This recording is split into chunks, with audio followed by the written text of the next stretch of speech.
ဒီအရိစလာကသူများရဲ့ပစ္စည်းကိုငားတော့ပြီးတော့ပေါင်စားရောင်းစားလိုက်တဲ့တည်ရှင်ဒီအဖြစ်ပြက်ကဒီနေ့19ရက်နေ့3လပိုင်း2025ထိုင်းနိုင်ငံမှာဖြစ်သွားခဲ့တဲ့အရင်ဆုံးခွန်ဒီယူကပဲတူလဲဆိုတော့ခွန်ဒီယူကအမှုပညာရှင်လည်းဖြစ်တဲ့ YouTuber လည်းဖြစ်တဲ့ခွန်ဒီယူတူဘာတွေဝယ်ဘယ်နိုင်ငံတွေမှာတွားလဲငွေဘလောက်တုံးဖြုံးနေကြောင်းအမြဲတမ်းဗီဒီယိုတင်တဲ့လက်ရှိခွန်ဒီယူကအသက်43အိမ်ထောင်ကြပြီးသူ့ရဲ့ခင်ပွန်းကထိုင်ဝမ်ကတရုတ်လူမျိုးဖြစ်တဲ့စီးပွားရေးသမားဖြစ်တဲ့အရန်ချမ်းသာတယ်လို့ကြားတယ်ရှင်လက်ရှိခွန်ဒီယူမှာကလေး2ယောက်ရှိပြီးအရန်နဲ့ချစ်ဖို့ကောင်းတယ်ရှင်ဒီတည်ဒီပြဿနာရဲ့အစပေါ့နော်ဖြစ်စဉ်ကတော့ခွန်ဒီယူကကိုပိုင်အလောက်ကုန်တွေထုတ်တယ်ပုံထက်ကအမျိုးသမီးခွန်မေရဲ့စက်ရုံမှာတော့ထုတ်လုပ်တယ်ခွန်ဒီယူသူအလောက်ကုန်ထုတ်လုပ်နေတဲ့အချိန်မှာပဲသူငွေလွန်လို့ပုံထက်ကအမျိုးသားစီးပွားရေးလည်းလုပ်တယ် YouTuber လည်းလုပ်တယ်အရန်နဲ့ချမ်းသာတယ်အသက်ငယ်ငယ်ပဲရှိတယ်ရှင်နာမည်ကခွန်ဆုမ်ခွန်ဒီယူကသူငွေလွန်တော့ခွန်ဆုမ်စီကိုတွားချီးတယ်ခွန်ဒီယူကိုတိုင်တွားချီးခဲ့တာတော့မဟုတ်ဘူးအတိတယောက်နဲ့ခွန်ဆုမ်စီကိုတွားချီးခံခဲ့တယ်ခွန်ဆုမ်လည်းဘတ်စနတန်9သိန်းပေးချီးခဲ့တယ်ခွန်ဒီယူကိုတလပဲပေးချီးမယ်ပြီးတော့တလပြည့်ရင်ချင်းငွေရောအတိုးနှုန်း10ခိုင်နှုန်းပါပြန်ပေးရမယ်ဆိုပြီးခွန်ဒီယူနဲ့ခွန်ဆုမ်ကစာချုပ်တွေလုပ်ထားကြတယ်ရှင်တလလည်းပြည့်ရောခွန်ဒီယူသူခွန်ဆုမ်စီကချီးထားတဲ့ငွေကိုပြန်မဆက်ဘူ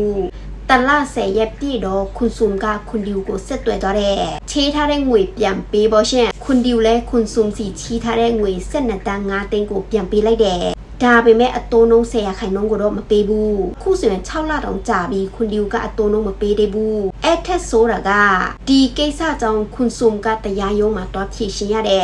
်ဒီကိစ္စညတော့ကမှခွန်ဆုမ်ထွက်ပြောခဲ့တယ်ရှင်ခွန်ဒီယူသူခွန်ဆုမ်ကိုပေးရမယ့်အကျွေးကြောင့်ပဲအလကုံစက်ရုံပိုင်ရှင်ခွန်မေစီကိုပိုက်ဆံတွားချေခဲ့တယ်ခွန်မေကမရှိဘူးပြောတော့ခွန်ဒီယူကခွန်မေရဲ့စေးကြီးအတုံးအဆောင်တွေကိုတောင်းငားတယ်ခွန်မေလည်းပေးငားတယ်ခွန်မေပေးငားတွားလိုက်တာဘာလို့ရှိလဲဆိုတော့ပုံထားစေးကြီးအိတ်နှလုံးစေးကြီးရွှေဆွဲကျိုးနှကုံးနဲ့စေးကြီးနှရီတလုံးအစိမ်းရောင်အိတ်ကစေးနှုံးဘတ်2တန်း8သိန်းအဝါရောင်အိတ်စေးကဘတ်3တန်း9သိန်းကြောက်မွေဆွဲကြိုးကဘတ်15တန်းကျော်အစိမ်းရောင်ကြောက်နဲ့ဆွဲကြိုးကဘတ်26တန်းကျော်နှရီကဘတ်73တန်း8သိန်းပေါင်းလိုက်ရင်62တန်းရှိတယ်အစပိုင်းခွန်မေကခွန်ဒီယူကိုနှရီတွေပဲပေးငားခဲ့တယ်ဒါပေမဲ့ခွန်ဒီယူကအမတ်ခံတွေယူသွားလို့ဖို့မလောက်လို့ခွန်မေကိုထက်လာတောင်းတာဒါကြောင့်ခွန်မေကစေးကြီးဆွဲကြိုးနဲ့စေးကြီးအိတ်တွေပါပေးသွားခဲ့တာတရှင်ခွန်ဒီယူခွန်မေရဲ့ပစ္စည်းကိုရသွားတော့တွားပေါင်စားတွားရောင်းစားကုန်တယ်ဒီပစ္စည်းတွေကရှားပါပစ္စည်းတွေအစိမ်းရောင်ဆွဲကြိုးဆိုလဲမေလေလံပြီးတွားရလာတာဒီကဘာမှာဒီတကုံးပဲရှိတယ်တရှင်ဒါကြောင့်ခွန်ဒီယူသူပဲနေရာတွေမှာတွားရောင်းပဲဆိုင်တွေမှာတွားပေါင်နေဆိုတ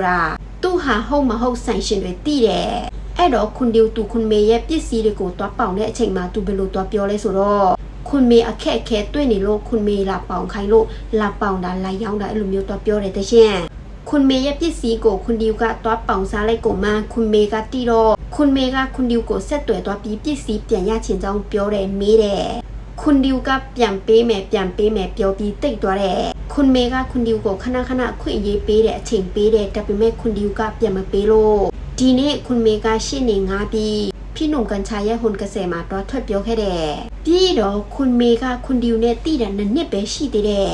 ်ဒီလောက်ထိအဖိုးတန်တဲ့ပစ္စည်းတွေကိုဘာလို့ခွန်ဒီယူကိုပေးငားရတာလဲဆိုတော့ခွန်ဒီယူကိုယုံကြည်လို့ခွန်ဒီယူကိုကြည့်ရတာခွန်ဒီယူကချမ်းသာတဲ့သူမို့မလိမ်တော့ဘူးထင်လို့ပေးငားလိုက်တာတဲ့ရှင်ပြီးတော့ဒီတန်ဖိုးရှိတဲ့ပစ္စည်းတွေကိုပေးငားတော့ကရက်20ပဲပေးငားမယ်သဘောတူထားကြတယ်တဲ့ရှင်အခုတော့နှစ်နဲ့ချီတော့မယ်ပြန်မရသေးဘူးဒီနေ့ခွန်ဒီယူကဟွန်ကစဲကိုမတွားပေမဲ့ဖုန်းထဲကနေพี่หนุ่มกัญชัยနဲ့ပြောတယ်ခွန်ဒီယူသူတကယ်ငားရကြောင်းသူဝန်ခံတယ်သူငါတွားပြီးတွားပေါင်စားလိုက်တာသူစီးပွားရေးယူတွားလောက်တာဒါပေမဲ့သူဘာစီးပွားရေးပဲလုံးမအောင်မြင်ဘူ